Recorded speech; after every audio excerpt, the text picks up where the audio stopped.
이 시간에는 여러분과 함께 메시아를 만난 동방 박사들이라는 제목으로 말씀을 나누기를 원합니다. 12월이 되면은 전 세계 모든 사람들이 기념하는 한 날이 있죠. 무슨 날입니까?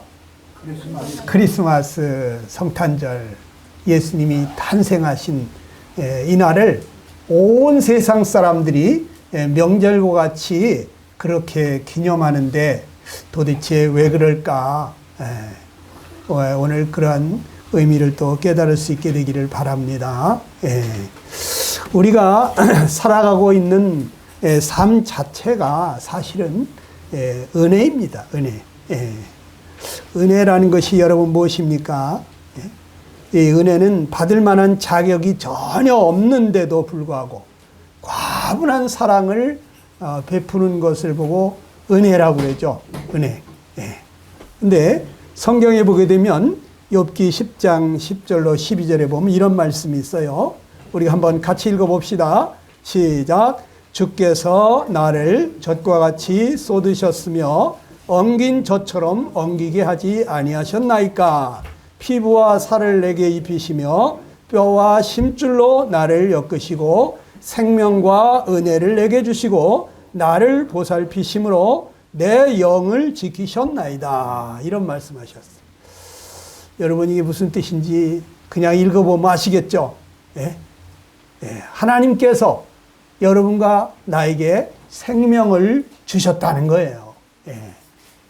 어머니 뱃속에서 우리 오장육부를 다 조성하셔가지고 이 세상에 내어보내신 분이 하나님이신 것입니다. 그런데 생명만 주신 것이 아니라 생명과 은혜를 내게 주셨다 그랬어요. 이 생명이 태어나서 살아가는 데 필요한 모든 것을 은혜로 주시는 거예요. 은혜로. 은혜. 여러분 세상에서 가장 듣기 좋은 말이 뭔지 사람들 설문조사했는데 그 첫 번째가 1위가 뭔지 아십니까? 사랑입니다. 사랑. 사랑한다 그러면 다 좋아하시죠? 사랑해. 이 사랑한다는 말, 이거보다 좋은 말이 없답니다. 그런데 이 사랑 위에 사랑, 그게 저는 은혜라고 생각합니다. 받을 자격이 전혀 없는 사람에게 과분한 사랑을 베푸는 거예요. 그래 여러분들 은혜로운 사람 다 좋아하시죠? 은혜로운 사람 좋아합니다. 지적질하는 사람 싫어합니다. 그런데 내가 허물이 많고 참 실수가 많은데도 불구하고 그냥 과분하게 사랑 위에 사랑을 덮어주고 감춰주고 이렇게 감싸주는 이러한 은혜. 그런데 이 은혜가 어디로부터 오느냐? 은혜 중에 은혜는 하나님께로부터 오는 거예요. 성경에 예수님을 보고 뭐라 그랬냐면 은혜 위에 은혜로라 이런 말을 했어요. 율법은 모세로 말미암아 주신 것이지만 은혜는 진리는 예수 그리스도로 말미암아 왔다. 근데 그 예수님은 은혜 위에 은혜라고 표현을 했습니다. 여러분, 그래서 사람들이 이 은혜로 말미암아 하나님이 값없이 베푸시는 은혜로 살고 있음에도 불구하고 하나님 앞에 감사하지 않고 살고 있다는 거예요. 여러분들 매일 아침 떠오르는 태양을 보면서 하나님 앞에 감사하십니까? 감사 안 하죠. 매일 떠오르니까. 어제도 떠오르고 오늘도 떠오르고 내일도 떠오를 거니까. 우리는 저 태양이 떠오르게 해주시는 그 하나님께 감사하지 않습니다. 저 태양이 저절로 저렇게 떠오를 수 있습니까? 우연히 저렇게 될 수 있습니까? 1년 365일을 항상 그렇게 떠오르고 수천 년이 지나도록 변함없이 이 세상을 비춰주면서 만물이 생장하고 자라도록 우리에게 참 풍성한 열매를 주도록 해주는 이 태양. 이 태양이 없이는 우린 살 수가 없어요. 그런데 태양을 날마다 우리는 보면서 감사하지 않습니다. 날마다 태양이 떠오르는 것을 보면서 감사하신 분 계십니까? 거의 없죠. 예? 또 어떻습니까? 우리가 쉴 새 없이 계속 공기를 빨아들이면서 공기 중에 산소를 받아들이면서 숨을 쉬고 있는데 이 숨을 쉬게 해주는 것에 대해서 여러분 감사하시나요? 예? 여러분 공기 중에 산소를 우리는 필요로 합니다. 예. 그런데 이 공기 중에 산소가 약 20% 정도가 있잖아요. 예. 근데 이 빨아들이기만 하면 이렇게 하기만 하면 코끝으로다가 산소가 싹 들어가서 온몸에 필요한 부분 저 손끝 발끝까지 영양분을 다 공급해 줍니다. 예. 그런데 여러분 잠깐 동안이라도 숨 안 쉬면 죽는데 그래서 산소 탱크 메고 다니면서 숨 쉬는 분 계십니까? 없잖아요. 잠잘 때도 우리는 정신없이 잠을 자지만 우리 중에 어떤 사람이 자다가 벌떡 깨가지고 야야야 정신 차려. 응? 너 숨 안 쉬면 나 죽어. 이러면서 숨 쉬어야 된다고 주문해오면서 자는 사람 있습니까? 없잖아요. 그런데도 자동으로 숨이 쉬어져. 숨을 안 쉬면 죽을까 봐. 누가 이렇게 자동으로 숨쉬게 해주시고 코끝에까지 산소를 공급해 줍니까? 우리는 아침부터 저녁까지 세상에 공기를 더럽히는데 하나님은 날마다 이 더러운 공기를 정화시켜서 맑은 산소를 우리에게 공급해 주고 있어요. 그런데 우리는 숨 쉬면서 산소를 코끝에까지 날마다 순간마다 배달해 주시는 그 하나님께 감사하지 않는다 이거죠. 네. 여러분 우리가 먹고 사는 모든 그 의식주 생활은 어떻습니까? 내게 필요한 그 모든 의식주 어디서 오는 것입니까? 여러분들 날마다 식사를 하고 계신데 밥상 위에 차려지는 그 쌀 한 톨서부터 김치 하나에 이르기까지 생선 하나에 이르기까지 여러분 이거 어디로부터 오는 것입니까? 농사꾼이 만드는 것입니까? 농사꾼은 씨를 심었을 뿐이에요. 그것을 자라게 하고 열매 맺게 하고 이건 다 하나님이 하시는 거라고 그랬어요. 어부가 가서 바다에 가서 그물을 쳐가지고 고기를 잡아가지고 오지만 바다에 그 수없이 많은 물고기를 어부가 만드는 게 아니에요. 우리는 어부가 잡아온 거 배달에다가 시장에 갖다 놓은 것을 우리는 사 먹습니다. 예. 이게 어디로부터 왔느냐? 하나님께로부터 온 것이에요. 예. 우리가 입고 있는 옷, 우리가 신고 있는 신발, 쓰고 있는 모자, 우리가 타고 있는 자동차, 타이어 바퀴 하나도 여러분 우리가 살고 있는 따뜻한 보금자리, 집의 콘크리트, 이 철근, 이 유리 하나까지도 다 하나님이 주신 재료를 가지고 만들어서 우리는 입고 쓰고 신고 이렇게 살고 있는 거잖아요. 하나님이 주지 않은 게 없어요. 그런데 이것을 어떻게 주시느냐? 하나님이 값없이 과분하게 그렇게 주고 계시다 이거예요. 하나님은 악인에게나 선인에게나 골고루 햇빛과 비를 내려주신다고 말씀하고 있습니다. 하나님이 얼마나 크신 하나님이신지 몰라요. 얼마나 인자하시고 자비로우신 하나님이신지 몰라요. 네. 이거를 계산하지 아니하시고 우리를 사랑하시기 때문에 그저 주시는 것입니다.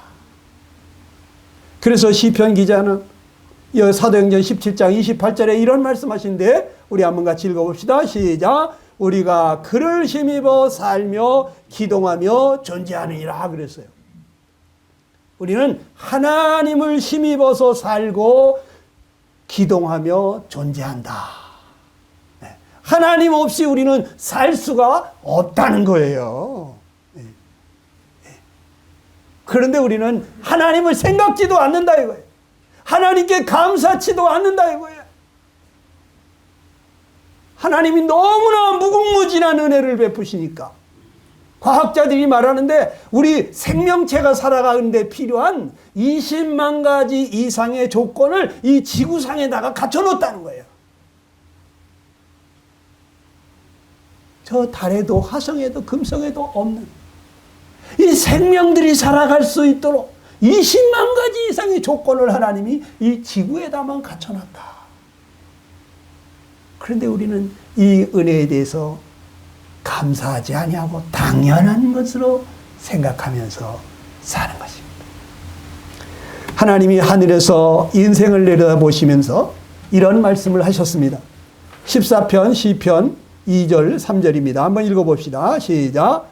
여호와께서 하늘에서 인생을 굽어 살피사 지각이 있어 하나님을 찾는 자가 있는가 보려 하신즉 다 치우쳐 함께 더러운 자가 되고 선을 행하는 자가 없으니 하나도 없도다 그랬습니다.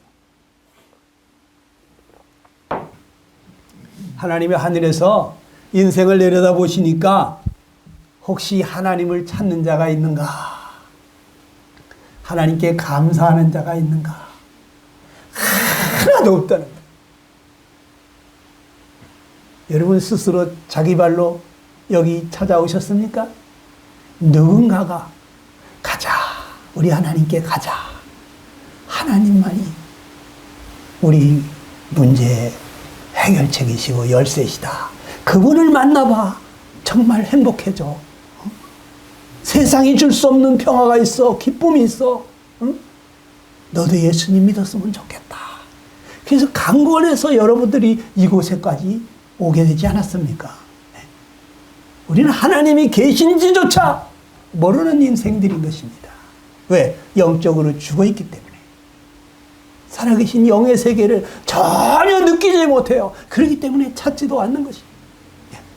또 하나님이 우리 인생들을 바라보면서 이사야 59장 13절 이하에 보게 되니까 우리가 여호와를 배반하고 속였으며 우리 하나님을 따르는 데에서 돌이켜 포악과 패역을 말하며 거짓말을 마음에 잉태하여 낳으니 정의가 뒤로 물리침이 되고 공의가 멀리 섰으며 성실이 거리에 엎드러지고 정직이 나타나지 못하는도다. 여호와께서 이를 살피시고 그 정의가 없는 것을 기뻐하지 아니하시고 사람이 없음을 보시며 중재자 없음을 이상히 여기셨으므로 자기 팔로 스스로 구원을 베푸셨다고 그랬어요. 여러분, 하나님이요 하늘에서 인생들을 바라보면서 죄인된 우리를 위해서 변호해 줄 자가 아무도 없는 것을 보시면서 불쌍히 여기셨다는 거예요. 여러분이 연약해서 죄를 범했는데 아무도 여러분들을 변호해 줄 변호사가 없다면 여러분 슬픈 일 아닙니까? 절망적이지 않습니까? 그런데 우리 하나님께서 정말 이 죄인된 우리들이 멸망할 수밖에 없는 우리들을 살리려고 친히 육신을 입고 이 세상에 중재자가 되시려고 변호자가 되시려고 오셨다. 우리를 불쌍히 여기시고 중재자 없음을 이상히 여기시고 친히 창조주 하나님이 이 세상에 오셨다는 거예요. 왜? 죄인을 구원하려고. 그래 이 성경 마태복음 2장에 보게 되면 예수님이 하나님이 육신을 입고 오신 그 예수님이 어떻게 탄생하는지를 말씀하고 계신데 우리 2장 1절을 한번 읽어보겠습니다. 다 같이 시작. 헤롯 왕 때에 예수께서 유대 베들레헴에서 나시매 이렇게 돼 있어요. 언제요? 언제? 헤롯 왕 때에 그랬습니다. 헤롯 왕. 유대 땅 헤롯 왕이 다스리던 때 이 헤롯 왕이 누굽니까? 예수님이 탄생했다는 소식을 듣고 2살 이하로 어린아이들을 싸그리 죽여라고 했던 사람이에요. 이 헤롯 왕이 이 세상을 그 당시 다스리고 있었던 임금이었는데, 그런데 지금 하나님은 성경에 이 세상의 임금이 공중 권세 잡은 자가 마귀라고, 사탄이라고 말씀하고 있습니다. 예. 사단의 지배 아래에 있는 우리들을 구하시기 위해서 하나님이 인간의 몸을 입고 이 세상에 오셨다는 얘기예요. 마치 호랑이에게 물려간 자식을 구하기 위해서 부모가 호랑이 굴로 들어가는 것과 같은 거예요. 이 마귀 소굴이 되어버린 이 세상에 우리들을 구하시려고 하나님이 내려오셨다는 얘기예요. 이 예수님이 어디에 탄생하셨습니까? 베들레헴에 탄생했다 했어요. 유대 땅 베들레헴. 이게 무슨 얘기일까요? 구세주 메시아는 바로 유대 땅 베들레헴 다윗의 동네에 탄생할 것이라고 구약 성경에 예언한 그대로 예수님이 오셨다는 얘기예요. 예수님이 누구시냐? 구약 성경에 330번이 넘게 메시아가 오실 텐데 그분은 누군지, 온 세상을 구원해 줄 구세주가 어떤 모습으로 어디에서 탄생하시고 어떻게 살다가 어떻게 죽을 것인지에 대해서 예언했던 그 모습 그대로 예수님이 유대 땅 베들레헴에 탄생하셨다는 거예요. 네. 이 예수님이 누구십니까? 바로 창조주시잖아요. 창조주. 예수님이 아니고서는 이 세상에 만들어진 것이 없다고 요한복음은 표현했어요. 창조주가 이 피조물 죄인들을 구하려고 죄인과 같은 인간의 모습으로 오셨다는 거예요. 네. 왜요? 여러분, 우리 죄를 대신해서 죽어줄 수 있는 그러한 사람이 되시기 위해서, 하나님은 몸이 없으시니까, 우리와 같은 피와 살이 없으시니까 우리를 대신해서 죽어주실 수가 없으시거든요. 그렇기 때문에 우리 죄인들을 대신해서 죽어주실 수 있기 위해서 그분이 우리 인간과 같은 혈과 육으로 이 세상에 탄생하셨다 하는 거예요. 여러분, 이 부모들이 가끔 보면 정말 불효막심한 자식들 있잖아요. 네. 일찍이 집을 뛰쳐나가서 다시는 전화 한 통 없는 그런 자식도 있잖아요. 네. 그러면 부모들이 생각할 때 우리 그 자식 없는 셈 칩시다.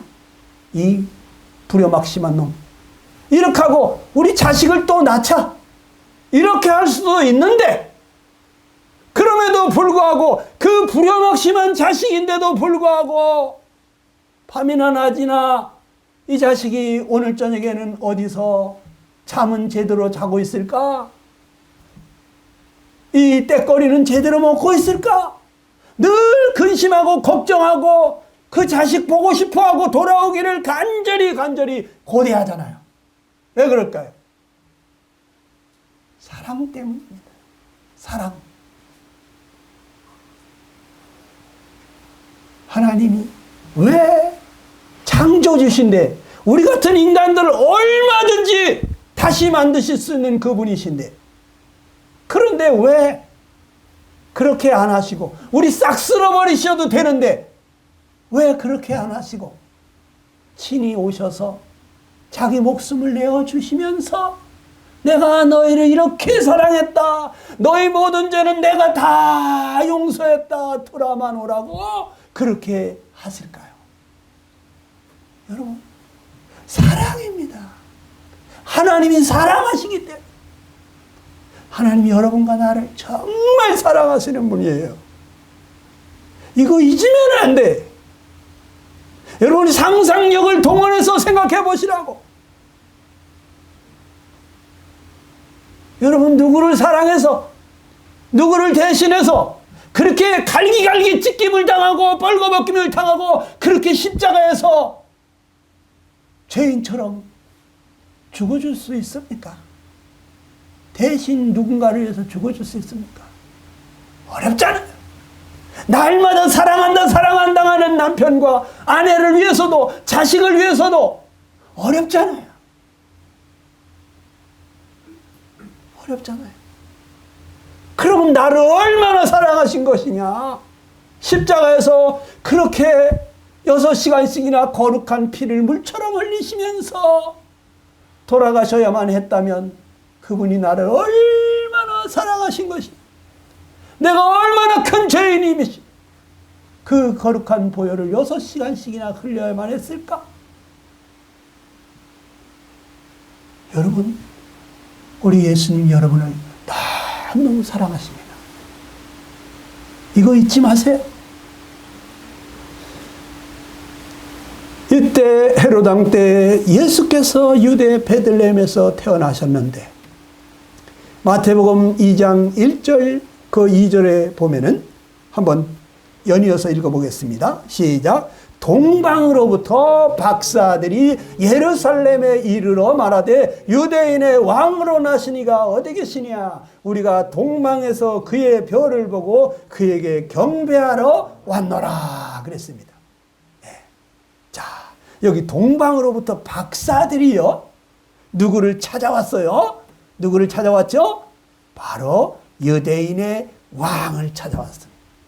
예루살렘에 이르러서 이스라엘 유대 땅의 수도 예루살렘, 그 중에서도 유대인의 왕이 태어났을 거니까 어디로 가요? 궁궐로 찾아갔습니다.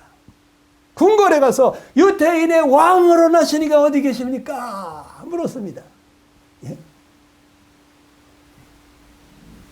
그런데 예수님은 거기 탄생하지 않았어요. 오늘 많은 사람들이 의리의리한 크다란 교회에 가면은 거기에 하나님이 함께 하시지 않을까, 이런 생각을 하는데 꼭 그렇지도 않아요.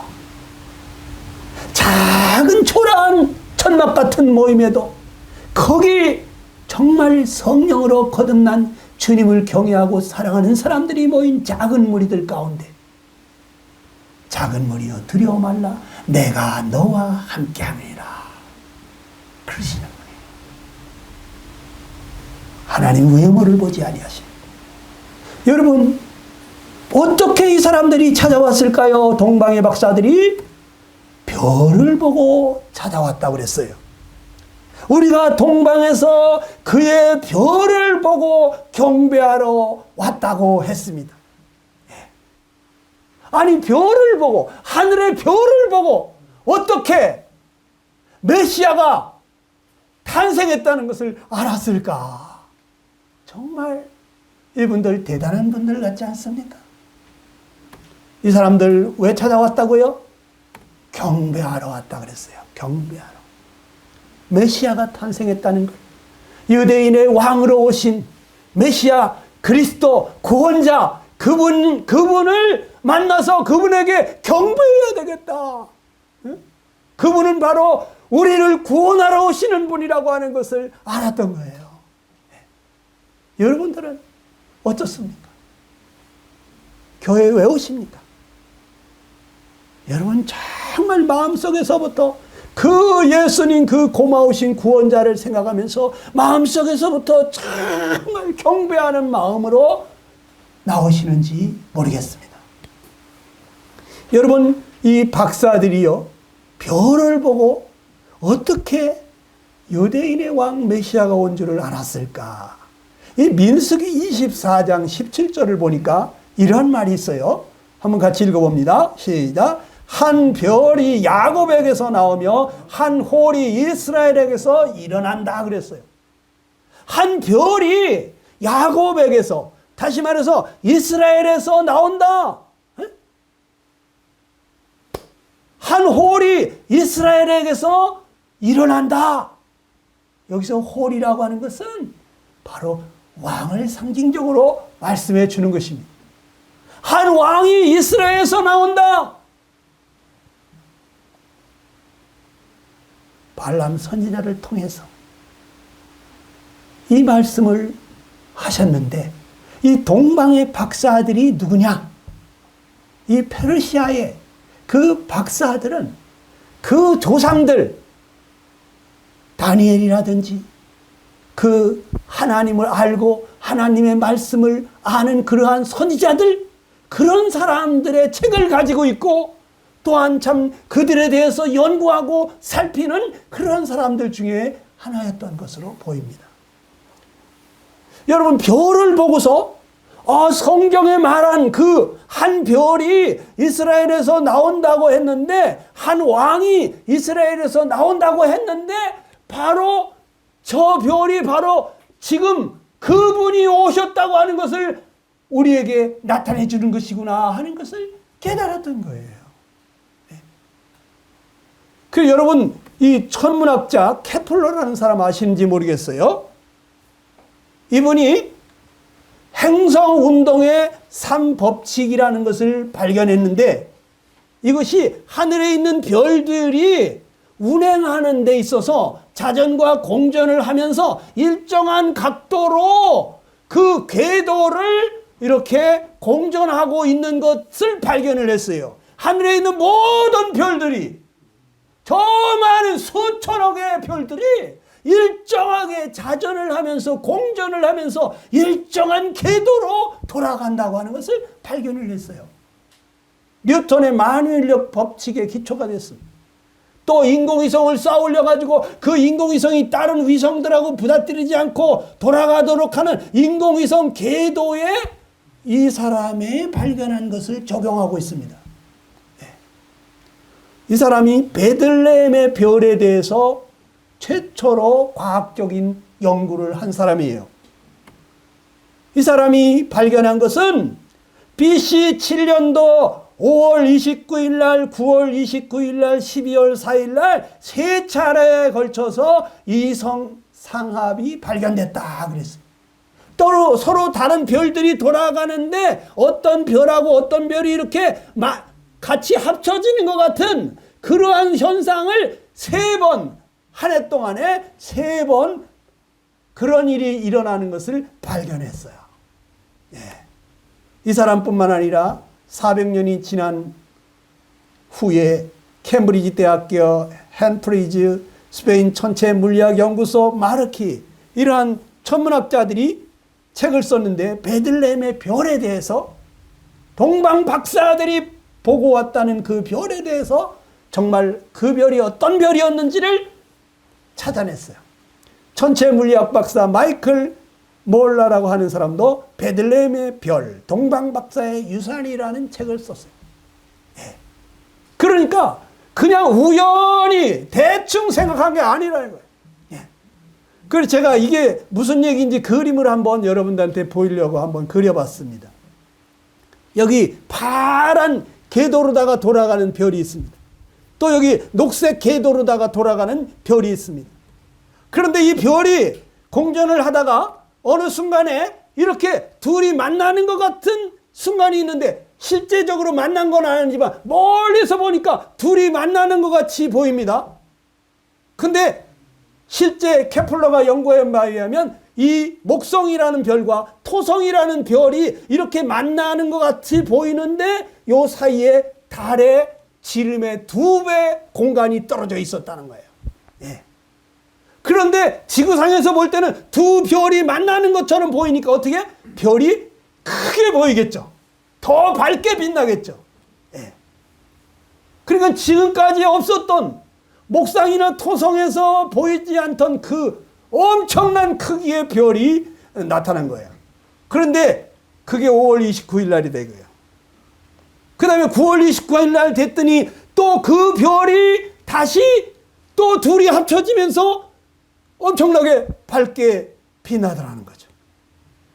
그리고 나서 12월 4일 날 됐을 때 또 한 번 둘이 만나지더라는 거죠. 그러니까 이 케플러는 상상을 하는 겁니다. 어떻게? 처음에 이 지금까지 없었던 목성과 토성이 합쳐지는 이 물고기 자리에 별을 보면서 신기한 별이다. 성경의 민수기에 말하고 있는 그 별, 한 별이 야곱에게서 나타난다고 하더니만 저 별이 그 별이 아닐까? 한 왕이 이스라엘에서 나타난다더니 바로 지금 한 왕이 태어난 것이 아닐까? 이런 상상을 했을 것이다. 그런데 그 별이 다시 흩어지면서 작게 두 개의 별로 공전을 하더니만 이것이 9월 29일쯤 되니까 다시 또 합쳐지는 거예요. 점점 가까워져 가는 거예요. 그래서 안 되겠다. 우리가 직접 가서 확인하자. 그래서 이 박사들이 보따리 싸고 그 900km나 되는 유대 땅까지 약 2달에 걸쳐서 거기까지 왔을 것이다. 그래가지고 어디를 찾아갔느냐? 예루살렘 헤롯 왕의 궁전으로 찾아갔다. 유대인의 왕으로 나시니가 어디 계십니까? 하고 물었더니 아니 이게 무슨 소리야? 내가 왕인데 응? 우리 자식이 태어났어? 응? 우리 왕자가 태어났나? 아니거든. 응? 그러면 성경에 말하던 그 유대인의 왕 그리스도가 탄생하신 것인가? 이런 생각을 하지 않았겠냐 이거예요. 그래서 어떻게 됐습니까? 박사들을 불러가지고 그래 그리스도가 어디에서 태어난다고 했느냐 물었더니 베들레헴에서 탄생한다고 써 있습니다. 그러잖아요. 예? 그러니까 헤롯 왕이 불러가지고 당신들 베들레헴 가보시오. 베들레헴에서 한 목자가 탄생한다고 했습니다. 그래서 이 박사들이 그 궁에서 나와가지고 이제 베들레헴으로 가는데 그때가 언제냐? 바로 12월 4일. 예루살렘에서 베들레헴까지는 8km밖에 안 됩니다. 하루에도 갈 수 있는 거리입니다. 거기에 다시 별이 굉장히 밝은 동방에서 페르시아에서 봤던 그 별이 다시 보인 거예요. 그래서 그 별이 인도하는 대로 따라갔더니 바로 베들레헴 마구간으로 아멘. 도착했다 이겁니다. 아멘. 네. 그래서 이 박사들이 어떻게 그 안으로 들어가서 아기 예수께 엎드려 경배하면서 아멘. 자기가 가지고 온 황금과 유향과 몰락을 예물로 드렸다 이거예요. 여러분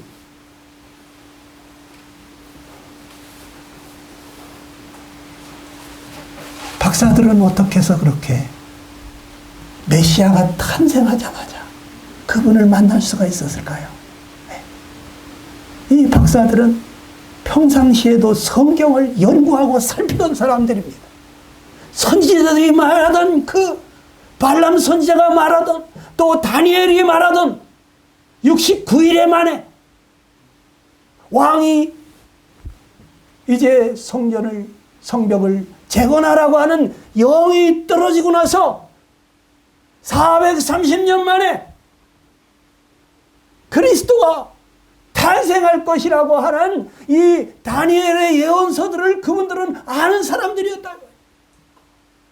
그리고 세상 돌아가는 것을 보면서 바로 지금 저 별이 성경에 말씀하시던 그리스도의 탄생을 말해주고 있구나 하는 것을 알았다는 거예요.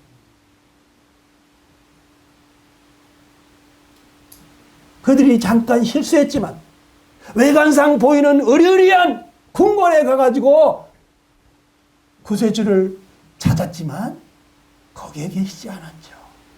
하나님이 그들에게 별을 통해서 다시 인도해 주신 그 베들레헴 마구간으로 도착했을 때, 그럴 때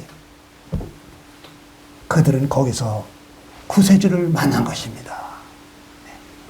여러분, 우리가 어떻게 해야 되겠습니까? 예수님이 이 땅에 탄생하실 때, 그럴 때 예수님 아무도 영접하지 않았어요. 오히려 예수님을 잡아 죽이려고 하는 헤로드 왕이 있었다고. 또 서기관들과 이 제사장들, 성경을 아주 잘 안다고 하는 자들, 베들레헴에서 구세주가 탄생한다는 걸 알았지만 경배하러 가지 않았습니다. 우리 중에 어떤 사람들은 예수님이 바로 구원자라고 하는 소식을 수없이 많이 들었지만, 그러나 아직까지도 그 예수님을 만나고자 하는 간절함이 없는 사람이 있어요. 근데 이 박사들은 그렇지 않았다는 거예요. 자기가 가지고 있는 가장 귀한 황금과 유향과 몰약을 가지고 그 예수님을 만나러 갔다는 거예요. 경배하러 갔다는 거예요. 그 먼 거리를 마다하지 않고, 몇 달씩 걸어가는 그 거리를 마다하지 아니하고, 내가 이 그리스도를 만날 수만 있다면 몇백 킬로가 멀다고 안 가겠느냐? 찾아갔다는 거예요. 여기 30분만 걸려도 교회가 멀다고, 우리 주변에 교회가 얼마나 많은데, 이런 생각하시는 분도 간혹가다 있죠. 하나님 우리 중심을 보는 것입니다. 하나님은 간절히 찾는 자를 만나주시는 것입니다. 밤낮으로 성경이 정말 그런가 하고 성경을 연구하고 살피고 이 성경이 사실인가를 알아보려고 하는 그런 사람들 만나주시는 것입니다.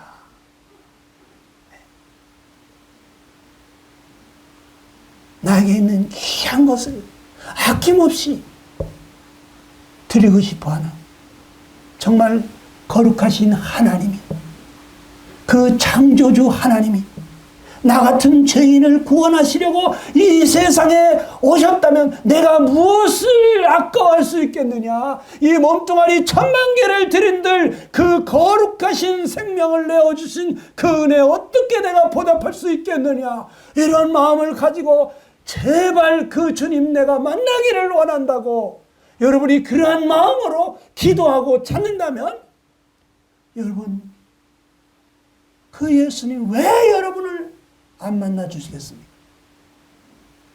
나를 사랑한 자는 나의 사랑을 입으며 나를 간절히 찾는 자는 반드시 나를 만날 것이다 그랬어요. 여러분, 구원받지 못하는 사람은요 찾지 않아요. 기도 안 해요. 성경 안 봐요. 여러분, 어떤 사람이 되어야 되겠습니까? 동방의 박사들은 아기 예수님이 탄생하자마자 그 예수님을 만났습니다. 그 예수님이 이 땅에 오실 때 아무도 영접하는 사람이 없어서 짐승들이 우글거리는 마구간에 벌거벗긴 채 그 마구간 구유에 태어났어요. 자기 땅에 왔지만 자기 백성이 영접지 아니했어요. 그러나 영접하는 자, 곧 그 이름을 믿는 자들에게는 하나님의 자녀가 되는 권세를 주셨다고 했어요. 여러분들이 만약에 주님, 제가 주님을 영접하고 싶습니다. 주님을 저의 마음의 주인으로 모시고 싶습니다. 주님은 저의 주인이십니다. 내 생명의 주인이십니다. 이 생명이 살아가는 데 필요한 모든 것을 은혜로 주신 분이십니다. 생명까지 주신 분이십니다. 이 죄인을 구원하시려고 주님 앞에 여러분 자신을 드리기를 원할 때 주님은 기꺼이, 그래 내가 널 사랑한다, 내가 너를 도와주고 싶다고 여러분 안에 우리 주님이 임재하지 않으시겠습니까? 기도하겠습니다. 이 시간 잠깐 기도하겠습니다. 여러분들 주님 앞에 주님이시여, 동방의 박사들은 성경을 연구하고 살피며 이 세상 돌아가는 것을 보면서 우리 예수님이 탄생하셨구나, 구세주가 성경에 말씀하신 메시아가 탄생하셨다는 것을 알고 그 먼 거리를 마다하지 아니하고 가장 귀한 것을 가지고 나와서 그 주님을 만났는데 주님 앞에 이 시간 마음을 엽니다. 주여 나를 불쌍히 여겨주시옵소서. 나 같은 것 10,000,000개를 드린들 어찌 거룩한 목숨을 주신 주님의 은혜에 보답할 수 있겠습니까? 주님 나를 불쌍히 여겨주십시오. 나를 받아주시옵소서. 이 죄인을 구원하시려고, 이 죄인을 대신해서 변호하시려고 아버지 저들의 죄를 사해달라고, 저들의 죄는 죄값은 내가 대신 치르겠다고 목숨을 내어주신 참으로 고마우신 대언자, 중재자 되신 주님, 제 마음의 주인으로 영접하기 원합니다. 남은 생에 주님 위하여 살기 원합니다. 나를 받아주시옵소서. 여러분 잠깐 기도하시기 바랍니다.